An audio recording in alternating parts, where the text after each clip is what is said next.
Hello दोस्तों, course और career के वीडियो में आपका एक बार फिर स्वागत है। आज की वीडियो में बात करेंगे डिफरेंट टॉपिक की। टॉपिक हमारा रहेगा जो बहुत ही कॉमन है, क्योंकि सभी लोगों के लिए टॉपिक कॉमन रहेगा।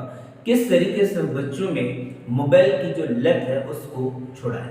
मोबाइल की लत लगना एक आम बात है, ऐसा नहीं है कि उसमें बच्चों की कोई गलती है। टेक्नोलॉजी का दौर है, घर घर में मोबाइल है। अब आप किस तरीके से अपने बच्चों को मोबाइल से दूर रखेंगे? मोबाइल से दूर रखना तो बहुत मुश्किल है, लेकिन काफी हद तक हम कुछ समय के लिए अवॉइड करा सकते हैं। मान लीजिए कि अगर आपका बच्चा एवरेज 5 to 6 आवर मोबाइल देखता है, तो आपको उसका जो वॉचिंग आवर है वो कम करना है। हार्डली आप 1-2 घंटे अगर मोबाइल देते हैं तो दैट्स ओके। इससे ज्यादा आप देते हैं तो बच्चे की कहीं ना कहीं मेंटल और फिजिकल हेल्थ पर फर्क पड़ने वाला है। तो ये बात आपको समझनी पड़ेगी कि किस तरीके से ये ज्यादा मोबाइल का देखना बच्चे के हेल्थ पर इफेक्ट डालता है।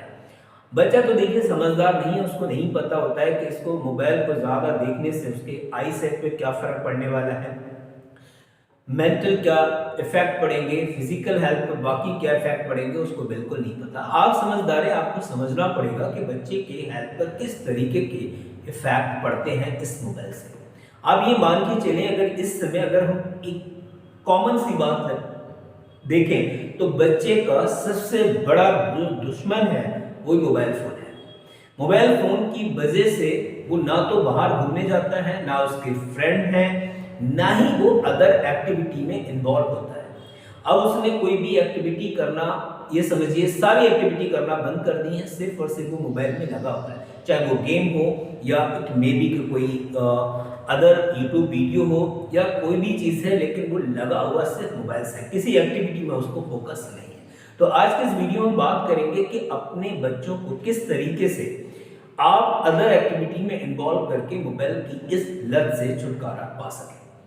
कुछ इंपॉर्टेंट टिप्स हैं, मुझे उम्मीद है अगर आप इनको इम्प्लीमेंट करेंगे तो ये डेफिनेटली काम आने वाले हैं। चलिए स्टार्ट करते हैं, समझते हैं 1 by 1 5 टिप्स पे हम डिस्कस करने वाले हैं। तो पहला जो हमारा इंपॉर्टेंट पॉइंट है वो है रीडिंग बुक्स। बच्चा अगर आपका रीडिंग कर रहा है तो आपको उसके अंदर रीडिंग हैबिट्स डेवलप करनी है। रीडिंग हैबिट डेवलप करनी है आपको। बहुत डिफरेंट टाइप के आपको अवार्ड आप दे सकते हैं उसको, कि आप अगर इस पर्टिकुलर बुक को फिनिश कर लेते हैं तो हम आपको ये अवार्ड देंगे। कुछ प्राइज मनी रख सकते हैं, कुछ डिफरेंट टाइप के आपको उसको बोल सकते हैं कि हम आउटिंग पे चलेंगे अगर आप इस पर्टिकुलर बुक को इतने दिनों में फिनिश करते हैं। तो इससे क्या होगा कि उसकी रीडिंग हैबिट डेवलप होगी। रीडिंग हैबिट डेवलप होगी तो इससे ये तो बात क्लियर है कि कहीं ना कहीं वो जो टाइम मोबाइल में दे रहा था वो टाइम अगर वो रीडिंग में दे रहा है तो एक तो यहाँ पर वो अपने आप को बचा सकता है मोबाइल से। दूसरा ये है कि उसकी नॉलेज भी इंप्रूव होगी, जो उसको बहुत फायदा पहुंचाने वाली है। दूसरा, अगर हम बात करें, अगर आप रीडिंग कराते हो उसके बाद भी आपको लगता है कि नहीं बच्चा कहीं ना कहीं मोबाइल में ज्यादा इन्वॉल्व है, तो आप उनके साथ में आउटिंग पे जा सकते हैं, घूमने जा सकते हैं, किसी पार्क में आप घूमने जा सकते हैं। इससे क्या होगा, माइंड बच्चे का जो होगा वो डाइवर्ट होगा, अदर एक्टिविटी में वो इन्वॉल्व होगा, चीजों को देखेगा, नेचुरल चीजों से वो कनेक्ट होगा। तो उससे क्या होगा कि वो मोबाइल से बचेगा।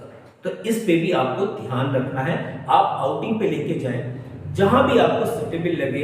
वीक में 1-2 बार अगर आपको लगता है कि आप डेली जा सकते हैं इवनिंग टाइम में, तो आप डेली बच्चों को आउटिंग कराएं, अपने साथ में घुमाएं। इससे नेचुरल चीजों से वो कनेक्ट होगा और काफी हद तक उसको फायदा भी मिलने वाला है। आगे अगर हम बात करें, तीसरा जो इंपॉर्टेंट पॉइंट है, जनरली हमने देखा है कि पेरेंट्स अब बच्चों को घर के अंदर ही कैद रखते हैं। घर के अंदर कैद रखते हैं, उनको लगता है नहीं बाहर जाएगा तो वो सेफ नहीं है। अगर आपको ऐसा लगता है तो आप बच्चों के साथ में जाएं और आउटडोर गेम में इन्वॉल्व करें। आउटडोर गेम में अगर वो इन्वॉल्व होगा तो उसके इंटरनल जो इन्वायरमेंट है घर के अंदर का, उससे उसको आज़ादी मिलेगी और बाहर जब वो जाएगा तो अपने आप को काफ़ी हद तक रिफ्रेश फील करेगा। तो ये काम भी आपको करना है, आउटडोर गेम में उसको इन्वॉल्व करना है। पॉइंट नंबर अगर हम 4th की बात करें तो वो है आपका, अगर इनसे भी काम नहीं चल रहा है और आप स्मार्ट हैं, क्योंकि आज के समय में जो आप देख रहे हैं स्मार्ट मोबाइल फोन, उसके साथ साथ पेरेंट्स को भी स्मार्ट बनना पड़ेगा। आपने क्या करना है, टाइम टू टाइम कुछ ऐसी यूट्यूब में या मोबाइल में ऐसी सेटिंग होती है, आप उनको लगा सकते हैं। टाइम टू टाइम आप उनका पासवर्ड चेंज कर सकते हैं। पासवर्ड चेंज करेंगे तो इट मे बी कि ऑन दैट टाइम के बच्चा क्या करेगा, उस समय के लिए उस मोबाइल को यूज नहीं करेगा। तो उससे भी काफी हद तक आप बच्चों को रोक सकते हैं मोबाइल से। कुछ यूट्यूब में आप देखेंगे सेटिंग होती है, सेटिंग में कुछ जो ब्रेक टाइम होता है उसमें आप टाइमिंग लगा सकते हैं। मान लीजिए आपने बच्चे के हाथ में मोबाइल फोन दे दिया, अब बच्चा यूट्यूब देख रहा है, हार्डली 30 मिनट 45 मिनट के बाद में आपने एक अलार्म लगा दिया कि जैसे ही वो 30 या 45 मिनट होंगे एकदम से स्टॉप हो जाएगा। तो एक रिमाइंडर होता है, वो भी आप अप्लाई कर सकते हैं।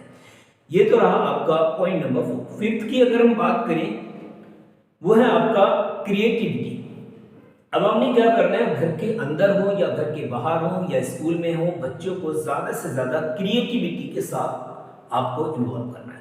अब क्रिएटिविटी हो सकती है, हो सकता है कि आपने कोई पर्टिकुलर प्रोजेक्ट दे दिया है, उसको आपको कंप्लीट करना है। हो सकता है ड्राइंग क्लासेस में आपने लगा दिया, सिंगिंग हो सकती है, डांसिंग हो सकती है। जिस भी पर्टिकुलर क्रिएटिविटी में वो जाना चाह रहे हैं, आप उसको उसमें इन्वॉल्व करते हैं। मान लीजिए कि कोई बच्चा बहुत सिंगिंग में बहुत शौक रखता है, उसको सिंगिंग में जाना है, तो आप उसको सिंगिंग में लगा दीजिए। इससे ये होगा कि हार्डली 2 से 3 घंटे वो कहीं ना कहीं सिंगिंग में इन्वॉल्व हो जाएगा। अब वो मोबाइल को कम और सिंगिंग को ज्यादा प्रायोरिटी देगा, तो इससे भी वो अपने आप को मोबाइल की लत से बचा सकता है। एक और पॉइंट हम यहाँ पर डिस्कस करने वाले हैं जो बहुत ही ज्यादा इंपॉर्टेंट है, वो क्या है। अक्सर देखा गया है कि छोटे बच्चों को जो पेट होते हैं, पालतू, चाहे बिल्ली हो चाहे डॉग ही हो, इनसे बहुत ज्यादा लगाव होता है। तो आपने क्या करना है, घर के अंदर कुछ पेट आप रखें। उसमें आपके पैरट हो सकते हैं, उसमें आपका रैबिट हो सकता है, या डॉग हो सकते हैं, कैट हो सकते हैं। इससे क्या होगा कि बच्चे का काफी टाइम उसमें वो अपना इन्वॉल्व कर देगा, मोबाइल की लत से काफी हद तक छुटकारा पा सकता है। तो ये लास्ट वाला पॉइंट भी आप इंप्लीमेंट कर सकते हैं अगर बाकी चीजों से काम नहीं चल रहा है। तो उम्मीद है कि वीडियो आपको जरूर पसंद आया होगा। अगर आप इनमें से कोई भी चीजों को इंप्लीमेंट करते हैं तो मुझे उम्मीद है आप बच्चे का जो भी वॉचिंग टाइम है उसको कम करेंगे, डेफिनेटली कम होगा। तो उम्मीद है वीडियो आपको अच्छा लगा हो तो लाइक और शेयर जरूर करिएगा, चैनल को सब्सक्राइब करके बेल आइकन जरूर प्रेस कर दीजिएगा। Thank you, thanks.